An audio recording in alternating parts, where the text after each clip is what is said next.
Welcome back, Nerd Squad! Today it's time to talk about one of our favorite time-traveling mutants, Cable, who oddly enough is a weird mutant because although he definitely is one and is so involved within the world of X-Men, we don't think of him all the time as such. Most people who are just learning about Cable might be surprised to even find out that he has psychic-based superpowers primarily. That's likely because he just has so much going on. He's a time traveler who is known for his combat skills with a cybernetic eye and arm, but don't get distracted by appearances, because with Cable there's just so much more to him than just how he appears. Today we're going to uncover some of the more startling and generally overlooked facts surrounding him as we count down the top 10 shocking facts about Cable.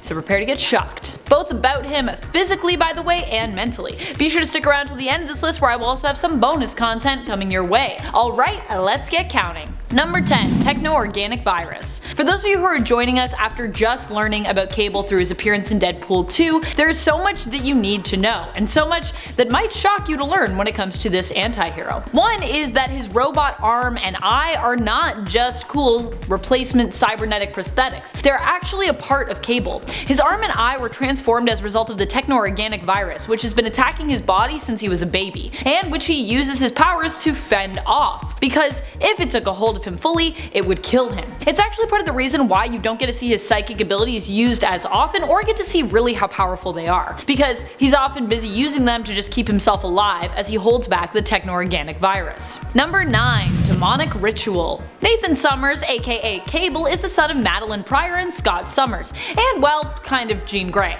though she was more like his adopted mother than anything. Madeline, Jean's clone, was his biological mother. Jean was given memories of raising baby Nate during a fight with Madeline, which helped her feel like and basically become his mother in a way.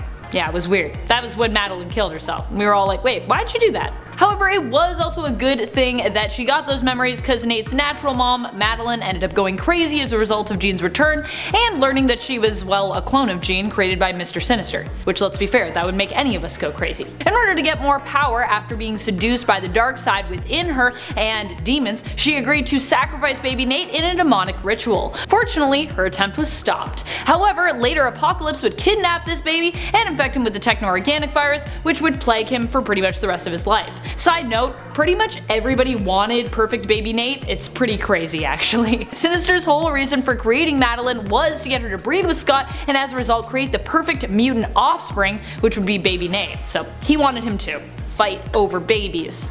That happens a lot in X-Men. That's what happened with Hope. Everyone's fighting over babies. Number 8. Super OP version. In the Age of Apocalypse alternate universe of Earth 295, a version of Cable exists in Nate Grey, who is also kind of technically his alternate universe half-sibling. Nate Grey was made by Sinister in this reality using genetic materials from Jean Grey and Scott Summers. The major difference between his origins and his half-brother Cable's is that he was made from the original Jean, not her clone, and he was never exposed to the TECHNO-ORGANIC virus. As such, Nate Grey is one of the most powerful mutants to ever exist, often going by the codename X-Man. I imagine if there was a classification above Omega level, he'd be that. But for now, we'll just have to settle with him being considered as Omega. He is an insanely powerful psionic mutant with telepathic and telekinetic abilities. He is immortal, can reality warp, and has even been shown to be able to bring the dead back to life. This is likely what Nathan Summers could have been like in terms of power levels had he not contracted the TECHNO-ORGANIC virus.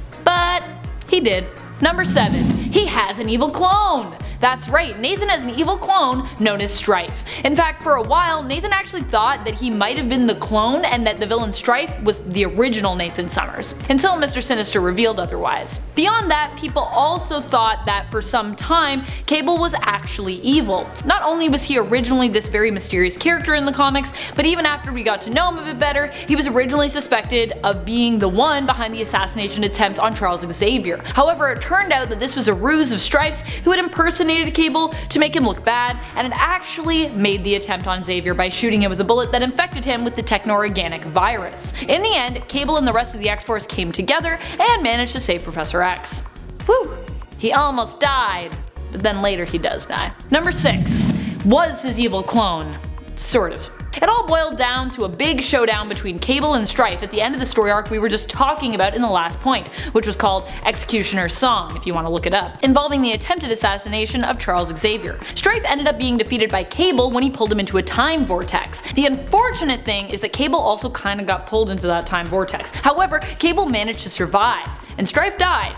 At least, we thought he did. But what really happened was although his body perished, his consciousness was basically merged with Cable's, resulting in him continuing to exist, but within Cable. Dun dun dun. Yeah, it gets creepy. I like when things get creepy. Number 5. Omega level telepath. Especially if you have discovered the character of Cable through another form of media other than comics, you might be surprised to hear this fact. Being the biological son of Jean Grey's clone and the adopted son of Jean Grey herself, Nathan's telepathic powers are, well, they're off the charts. We don't see him flex them though as often as his combative skills, because the techno-organic virus requires him to invest some of his telepathic and telekinetic strength just to keep it at bay.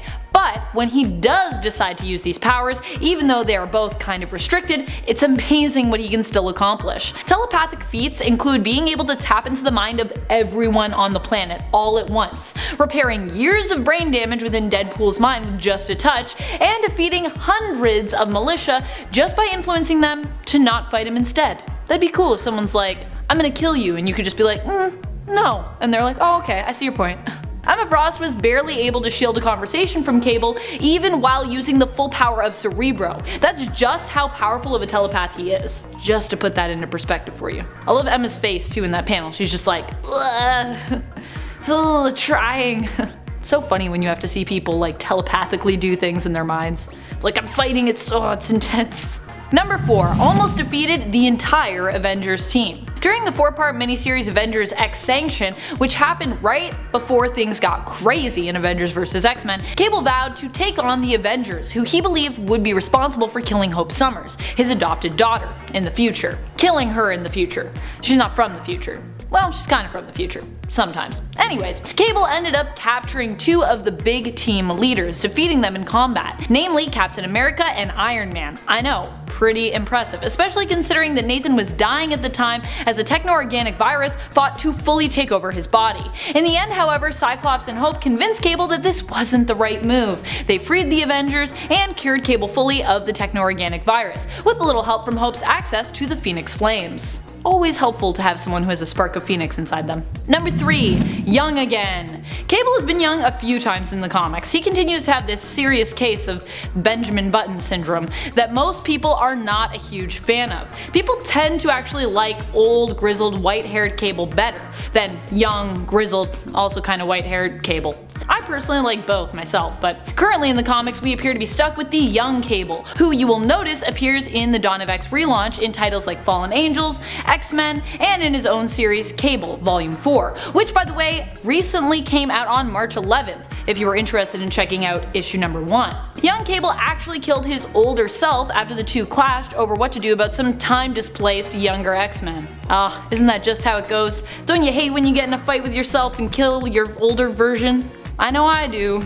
Number 2. Cured himself. Cable has been cured of the techno-organic virus a few times. One of the most astounding times this happened in the comics was when he cured himself of it. The cure for legacy virus had reportedly somewhat weakened the power of his infection, and when that happened, Cable took this as his opportunity to fight back. Concentrating, he was momentarily able to rewrite his DNA and remove the virus from within him. Yeah, that's right, he was able to rewrite his DNA. That's insane. Also, what a 90s story this was. Oh, the 90s, when anything was possible. You could rewrite your own DNA if you wanted. Number 1. Future Cannonball? The character of Cable was originally created by Rob Liefeld and Louise Simonson. The idea behind the character in terms of what they were tasked with creating was just a man of action. Someone who could act as a foil to Professor Charles Xavier, his parallel opposite basically. Thus, the mysterious time traveler from the future, Cable, was created. Originally we didn't know a lot about him, and it was right writer Chris Claremont, who later came up with the idea to make him a future version